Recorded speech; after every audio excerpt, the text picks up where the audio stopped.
The word of the day for today, January 17th, 2022, is altruistic. Altruistic.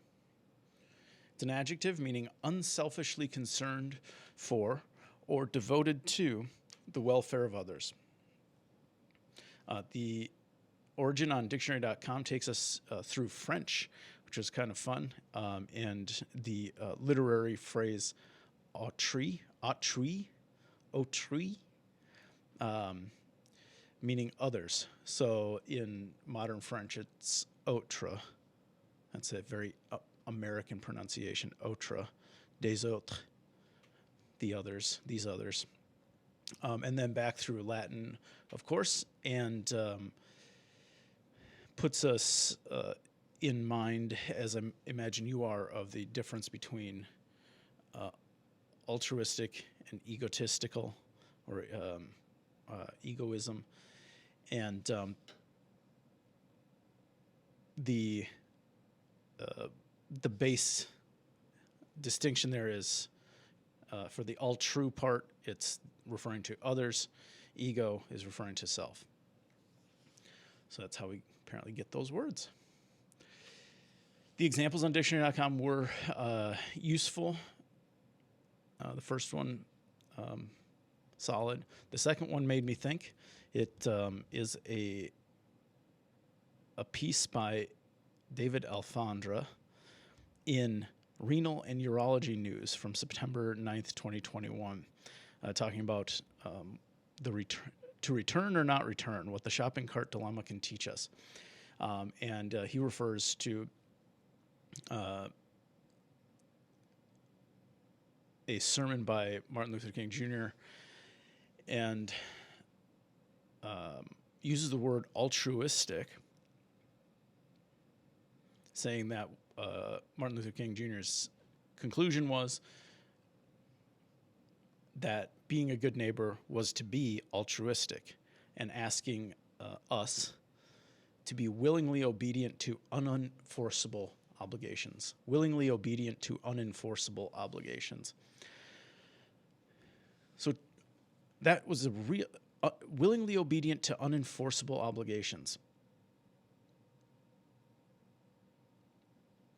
That is I think a really good, at least at this moment, I think that's a really good addition to this concept of altruism. It's not legally enforced. It may be socially reinforced, but altruism is about being willingly obedient to unenforceable obligations. Obligations, commitments, things like that. So one of the things that I would like to see more in our creative writing and in our all forms of creative narratives is characters who are altruistic but imperfect.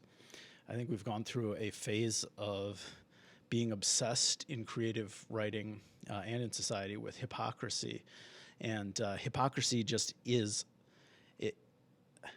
I don't want to minimize it too much, but hypocrisy obviously persists, exists, and isn't going anywhere.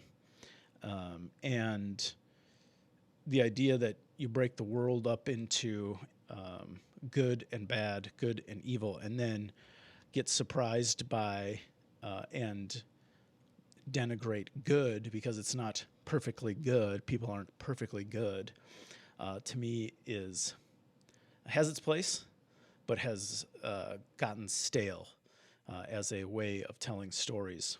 I think it disconnects from reality, where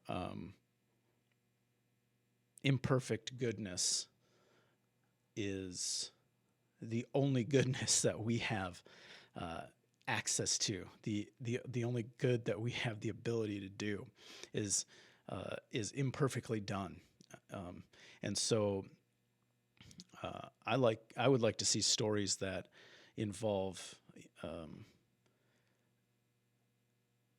altruism set in this more accurately imperfect environments and relationships. I think Thanos is a good example of this, and he ended up being one of our favorite villains. And I think a good chunk of that goes to this underlying altruism, right? He had, and it was imperfect.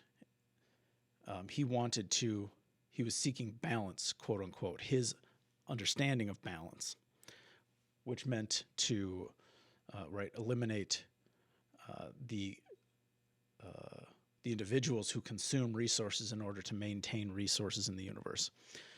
Now, his commitment to that was above average, extraordinary, you might say, and his ability to enforce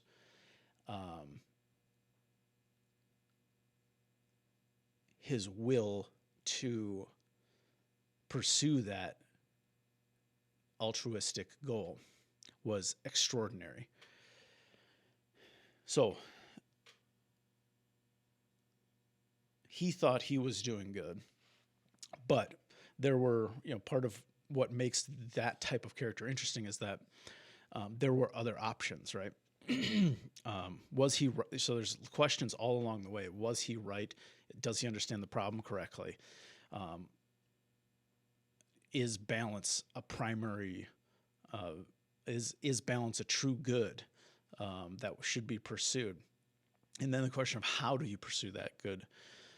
If it is good, then how do we pursue it? Gamora, for instance, in the comic books, decides that the elimination of half the population of half the universe may be what needs to happen, but how do you do it? Instead of killing all of those people, she collapses the universe, or collapses the beings into each other. So all of the characters get melded with each other. So two distinct characters like Captain America and Doctor Strange become one, right? And I can't remember what they call that character, the Captain Supreme. I don't know, but that was her solution, right? So the altruism was the same, but the solution related to the end goal was different. And then, of course, in our conversations, right, and I'm playing this out because, right, this is why I'm saying altruistic but imperfect characters are super interesting to society. And this is the last thing, and I'll go there just to further further flesh that out. Tons of people talked about Thanos's quote-unquote solution to resource depletion. Now, some of the conversation was about people agreeing, like, yeah, resources are being sucked up. But then it cascaded in these conversations about, instead of eliminating half of the individuals who consume resources, he could have doubled the resources. Or what were some of the other things that people said? In any case, my overall point is that altruistic but imperfect characters are tantalizing, engaging, and interesting to us in a way that all good or all evil characters just aren't. And I think the rise of the anti-hero also reveals this truth. A lot of times you'll see that they are selfish but, right? Selfish but loyal. Selfish but kind. So, for instance, Star-Lord, for instance, is, I think, a lot of his actions could fall under this category of being selfish but loyal, right? So when it comes to Gamora asking him to kill her, he's willing to do it. So there's an element of loyalty there and being committed to doing to that relationship, to doing what's right within the context of that relationship. He made a commitment to her, and he was following through on it. But also selfish. When all of the universe was on the line, he decided instead of saving lives that he would punch Thanos in the face a bunch, because that's what he felt like doing because of what he had lost, right? So selfish in that moment, loyal in many others, including that scene where he has to make the decision to shoot Gamora. Lots of spoilers, I guess, now that I'm saying this out loud, but hopefully everybody's seen these movies. I feel like everybody has at least once, twice, 3 times. So, altruistic, but imperfect.